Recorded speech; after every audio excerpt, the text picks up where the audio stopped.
Hopefully there's no display issues with my just downloaded slides. Thanks for being here, everybody. I'm Mark. I am relatively new to the world of game dev. I was previously working as a lab researcher in autonomous vehicle planning and control. But I'm excited to be here today and talk to you about Chickensoft. What is Chickensoft?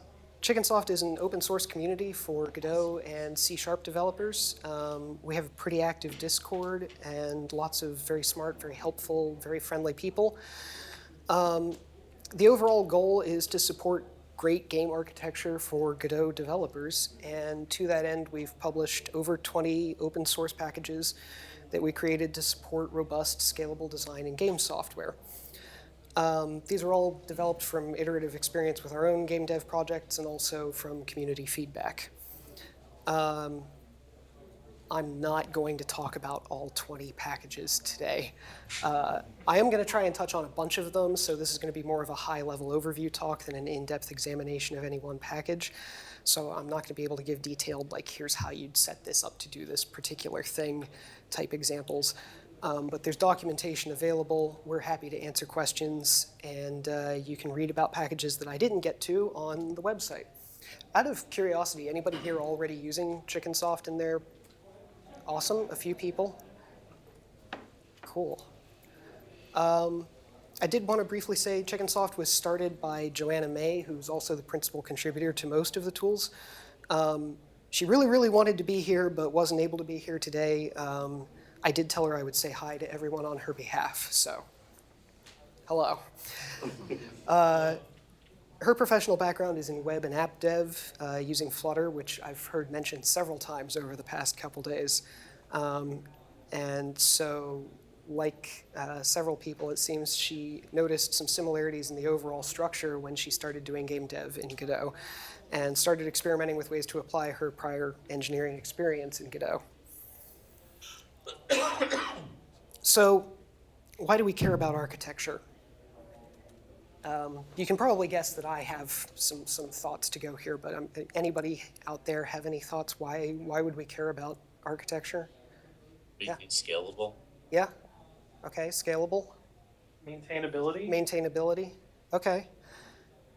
So, yeah, I have this quote from Robert Nystrom's book, Game Programming Patterns, and he's talking about his time at EA, and he says that when he dove into their code bases, he found lots of really smart code doing really clever things to eke out every bit of performance that they could from whatever they needed. And he says it was all done on tight schedules or budgets that didn't leave room for a lot of careful architecting. And so as they added features, the code base became disorganized. It becomes increasingly difficult to add new things or to remove old things. And, you know, this can happen to all of us. We add features. We think, okay, I'm in a hurry. I'm just going to quickly couple that up to the data or this other feature that it needs. And pretty soon you've got this ball of complexity that's out of control. And that makes it more and more difficult to make changes, to scope them, to budget them, to make them reliable. And it gets worse as development goes along. So, quoting the same source, we want our architecture to easily accommodate changes, right? Which I think gets at scalability and maintainability. Okay, here's a secret. I started with a Nystrom quote because if it happens to really smart developers working at big companies, it's okay that I wrote some bad code, right? Not that I wrote bad code, because these are entirely fictitious examples and any similarity to a jam game of mine are entirely coincidental, but it was a turn-based tile placing game. The first issue is a little difficult to describe concisely, but turn-based and tile placing means it's probably some sort of strategy game, right? And that's probably UI heavy because they tend to be. And the UI state is going to heavily interact with the world state and vice versa. So already you can imagine that it's easy to write code that's tightly coupled between different features. And that just makes it difficult to write tests. And the idea here isn't necessarily that you would need or even want tests in a jam game, but if your code is tightly coupled, then there's fewer aspects of it that are individually testable, and it's hard to go back and write tests if you do need them. State management starts out pretty easy, right? The only time we're not accepting input is while the game is advancing the game state between player turns. So we just check that Boolean, right? And then you add a different feature like camera animation, and you think that's no big deal, and I'm in a hurry, so I'll just add that to the test. And then you add another one, and then you add another one, and pretty soon your state complexity is kind of exploding. So what we want to do here is just ask, are we in a state that accepts this input, probably using a state machine, and instead we're checking all these variables and properties, and we're even making a method call there. Similar sort of thing that you'd expect to find in a structure that's not supporting tests very well. Elements that should be cleanly separated end up tightly coupled. There's not a clear separation of responsibilities. So here we want a button to be disabled if some in-game condition isn't met, but we're in a hurry. And so we find some intermediary node that has access to the button and to the game state. And every time the game state updates, we have to have that intermediary checking the game state to see if the button needs to be disabled or not. And then you can imagine what this is going to look like once we add a bunch more buttons. That is cost satisfied call in that last bullet has to go query that game state object. That game state object is owned by a node that's kind of a cousin to the button in the game tree, right? And that's a little hard to sort of see from the code snippet, so I have a diagram of it. That game state dependency should be owned by game, ideally, and accessible to both world and the button, and then the button could take care of itself, right? The problem is that the game state's owned too low in the game tree, and so the game object is fishing down into world to get at the game state to help the terrain button, and that creates that tight coupling. So it's kind of a structural problem in addition to a coupling problem. And I'll talk a little bit later about some of the pressures that led to it being structured this way. So overall, I hope on your behalf that you've never seen any issues that looked remotely like this, but maybe you've seen, maybe it looks a little recognizable in general. So what are some pain points that we're seeing here? It's not an exhaustive list of pain points that you might encounter in software architecture. It's just some of the ones we saw in the last slide. And this is kind of a signpost slide, so I'll be coming back to it as we go along. So this is a blog post that Joanna wrote in 2023, and essentially it puts forward the Chickensoft goal, which is to enable simple, more friendly ways of managing all this complexity. And we hope that our tools can help you do it. The rest of the talk is organized into a hierarchy of tools that address basic necessities and then proceed up through tools that address architectural issues, and then we've got a couple feature tools that are built on top of all of that. So this is sort of a Maslow's hierarchy of development needs. We're going to see mostly how tools in the first two layers affect those pain points, but we've got a couple features to talk about as well. Moving on to Maslow's candy corn. Starting with the Chickensoft starter pack, this is just basic stuff to get you going, so that's going to include some setup tools and our testing frameworks. The first thing every Godot developer needs is to install Godot. And if you're on a team, you want your configuration to be compatible with the rest of your team, or if you're a solo dev, maybe you have a desktop and a laptop and you'd like them both to be set up the same way. GodotEnv is a command line tool that will install and manage multiple versions of Godot, including non.NET versions. It sets up a similar symlink and the same environment variable on every platform, so you have the same IDE configuration across your whole team, Windows, Mac, Linux. It also provides the ability to install Godot add-ons. You can either do that from remote or local sources. If you're using local sources, that lets you share an add-on across multiple projects. And you can set it up so that you're not polluting your source control with external code from those add-ons. After you've got Godot installed, you want to set up a new game project. There's a lot of boilerplate that goes with that sometimes. You want folder structure, you want your IDE configuration, you want your GitHub workflows, you want config files for any other tools you're using.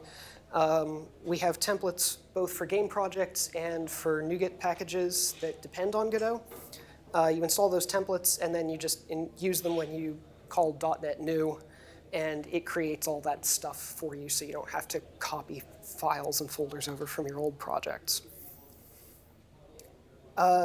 Next up, CI/CD pipelines. Maybe you want to run your tests or deploy builds from your source control. You need to be able to run Godot to do that, so we have a GitHub action that just installs Godot and its export templates for use in your GitHub workflows. Speaking of running tests, that's the first of our pain points. So how do we test game systems? You need to be able to run tests inside the game engine to test code that uses the engine. So there's actually a few unit testing frameworks out there for Godot. There was a really great talk earlier today about Gut for GDScript. GD unit supports both languages. We have Godot test, and that's what I'm going to be talking about. The example test here on the right is just testing that the Godot scene tree gets paused after our game's state machine emits the pause output, which makes sense. So Godot test is going to find all of the tests that are annotated as tests in your code base and run them when you invoke your game with the test configuration. And it's possible to set it up so that that all gets compiled out when you do a release build. So this never gets even included in the builds that go to your end users. Additionally, we have Godot test driver. That allows you to manipulate Godot mechanisms. So an example is that await tree.nextFrame call there, which is just saying to the engine, I want to advance the game one frame. We also support input simulation, manipulation of UI controls, and 2D and 3D nodes. The Chickensoft philosophy, again, is not necessarily that you need 100% test coverage of your game. You might not, that's a trade-off. But the idea is to have your code sufficiently well architected that you could write unit tests for everything, right? Godot test also supports running from the command line for CI/CD purposes, so you can just test whenever anybody pushes up to your repository, are the tests all still passing? So moving beyond the basics and into things that can enable architectural decisions that scale well, I'm going to talk about dependency management and state management here. So our next pain point is how do we get dependencies to the nodes that need them? The classic answer to organizing dependencies in a tree-based system is to scope them to the subtree that they're used in. So here's that example from my jam game. When terrain button depends on game state, the ideal solution is for game to own the dependency and then inject it both to world and to the button in the bottom diagram there. If world has initialization work to do that depends on game state, that creates complexity, right? Because world has already been readied by the time game gets ready and initializes the game state. And that's not unsolvable, but it can get messy. I do have more detail about sort of the initialization order on a backup slide, so if you want more detail about that, ask me at the end or after. But auto-inject is a tool that automates the process of providing dependencies from ancestor nodes down to descendant nodes. And it provides organization for doing additional initialization after. So here we have the world node declaring a dependency on game state, just as we want. And then we have game, the ancestor, providing it. And it does that during its ready phase, and that causes auto-inject to walk back down the tree, provide the game state to everybody that's depending on it, and then call, once all the dependencies are resolved, that onResolved method, which allows you to do any additional initialization work before your process starts. So your dependencies are all set up before you start processing on the node. Auto-inject also provides support for testing infrastructure via fake dependencies. It provides support for fallback values, and it does some other cool tricks like automatically binding properties in your node script to named nodes in your subtree. I'm going to talk about state management and separating node scripts from game logic together because there's one tool that kind of does a bunch of that work all at once, and that is logic blocks. Logic blocks is a package that provides hierarchical state machines, also known as state charts if you're familiar with those. The hierarchy allows you to reuse code via inheritance. That makes your maintenance easier. The example here represents a simple kitchen timer. We've got this timer class, which is a logic block. We've got some backing data, which is going to be saved to a common blackboard, which is accessible to all the states. And we've got some inputs and outputs. The inputs and outputs are structs, so they can be stack allocated. Logic blocks queues inputs without boxing, and so you get allocation-free execution of your state machines. Our state machine timer does have states, of course. Here we have idle, counting down, and beeping. You can see they all subscribe to the inputs they need, and then they never see the ones that they don't. So the code stays nice and clean with respect to that. Beeping's registering some callbacks, on enter and on exit, that are going to be called when it enters and exits. And that allows us to provide some output as part of that process. Now, if you looked at that code and thought that all looks a little difficult to parse at first glance, I have good news. Logic blocks includes a source generator that reads your code as you write it. It produces up-to-date UML state diagrams.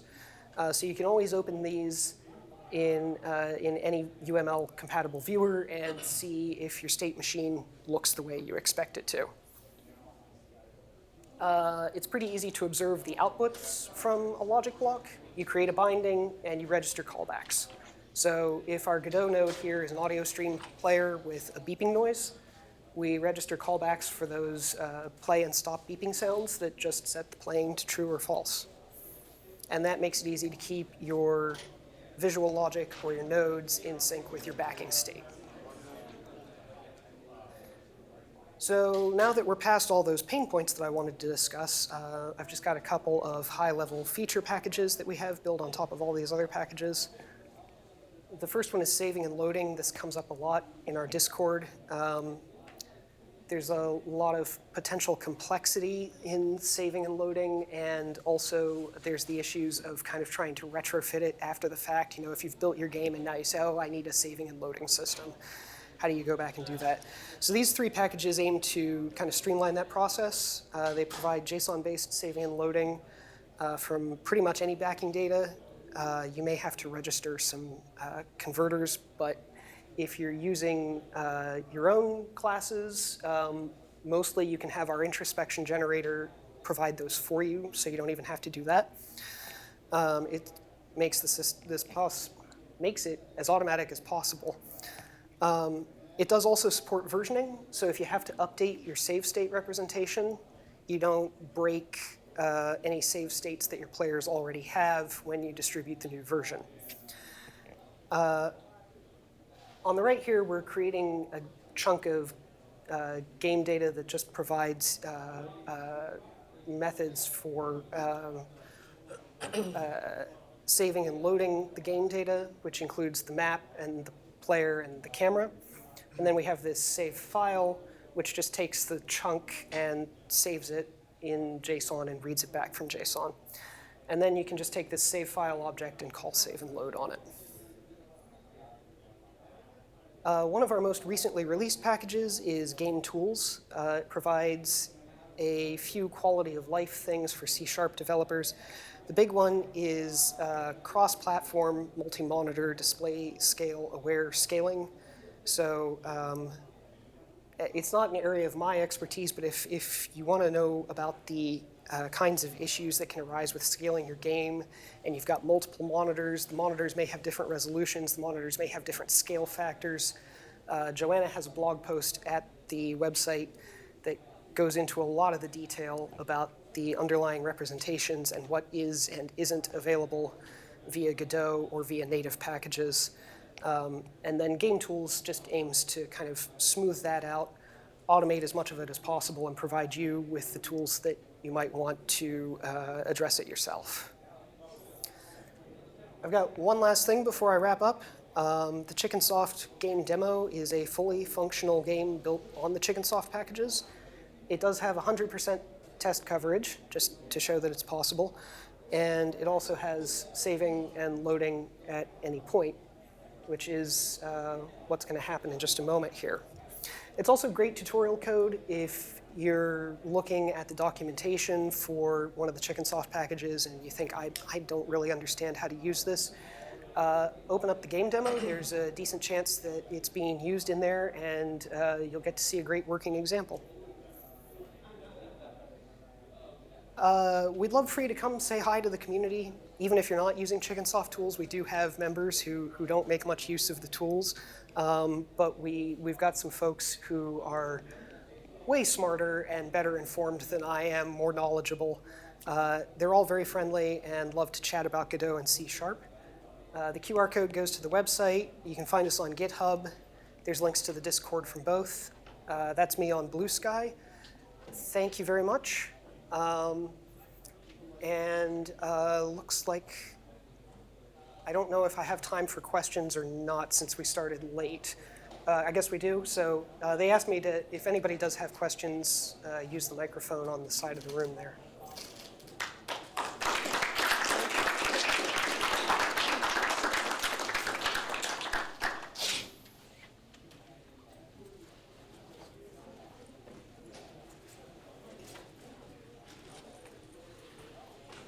So apologies if I missed this, but it looks like all this is in C#. Do you have an equivalent in GDScript or no?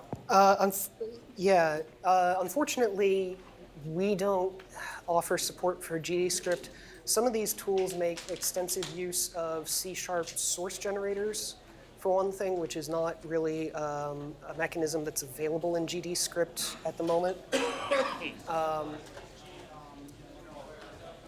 So yeah, unfortunately, we're pretty much a C# first community, but we do have plenty of people who know things about GDScript as well. So yeah. Thank you. Yeah. So before I say my thing, I wanted to bring up that GD extension potentially allows some cross integration with what Chickensoft is doing and stuff that is built in GDScript, so that might be worth exploring if you're interested in taking advantage of the Chickensoft ecosystem. And then my question specifically was, what led you to get involved with Chickensoft?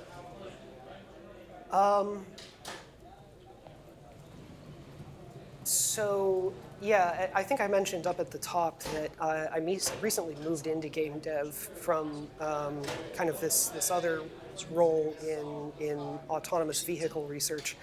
And there was a little bit of a shift in I didn't consider myself a great software engineer, but good enough.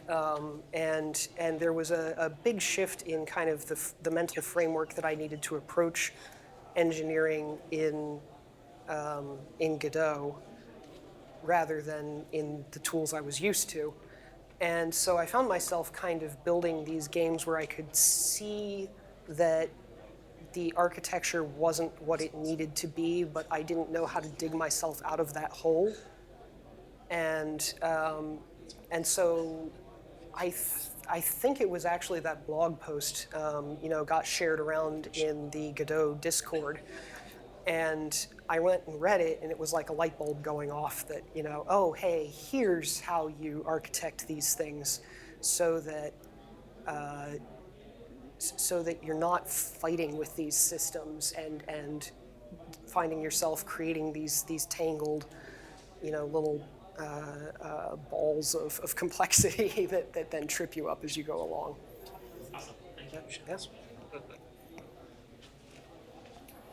So my question is basically, I've used the tools, so I have a little bit of experience with it. But if I had a question of basically if Godot could change something about like the engine, what would be a feature that you'd like to see implemented to make like the Chickensoft tools better? To make the Chickensoft tools better? Sorry, I'm thinking here. I don't know. I do actually. This is. I'm gonna take your question and hijack it to answer a different question. How's that? this is some exciting Godot C# news that popped up yesterday. I don't know how many people are obsessively following the issue tracker about web exports. It's an early draft PR. They're still working on it. We don't have a timeline. I don't want to jump out in front of the Godot C# team on this, but there is a draft PR for web exports now. So that's very exciting.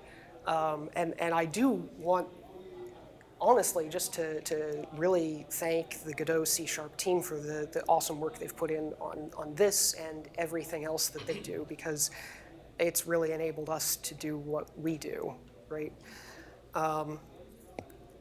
So That's definitely one of the things that I was looking forward to too. So I definitely get it. Yeah. Yeah. 100%. Thank you. yeah, absolutely. Hi there, yeah. I'm the one who earlier on the Discord asked about .NET Aspire. Someone was presenting that yesterday, and like I'm someone who is like multiplayer curious but never tried it. It seems hard to figure out. Server stuff seems difficult. Yes. And I'm wondering if Chickensoft has any like specific stuff for netcode or like serialization. Again, I don't want to jump out in front of other people's work here. Like, I don't want to get us out over our skis, you know. But I do know that Joanna has been thinking about networking. Sure. And like, how do we kind of provide for that in the Chickensoft ecosystem? Whether that I attended the same talk, the .NET Aspire talk, yesterday morning. It looked cool. I have not had a chance to go back and play around with it yet, but you know, if there is some possibility of that sort of being a tool that makes it easier for game developers, that, you know, that's awesome, and we're all for that. So yeah, I don't have an immediate right now answer on networking, but yeah, I saw the talk. It looked very interesting. I think you know, we'll just have to see how we proceed from here, basically. Sounds good, yeah. I'll probably start looking at the Chickensoft like save load stuff that was mentioned. I'm sure there's a solution that can use it. Yeah, and that may be useful for communicating across networking as well. So, Cool. yeah. Any other questions? Awesome. Okay. Thank you all very much. Enjoy the rest of the convention.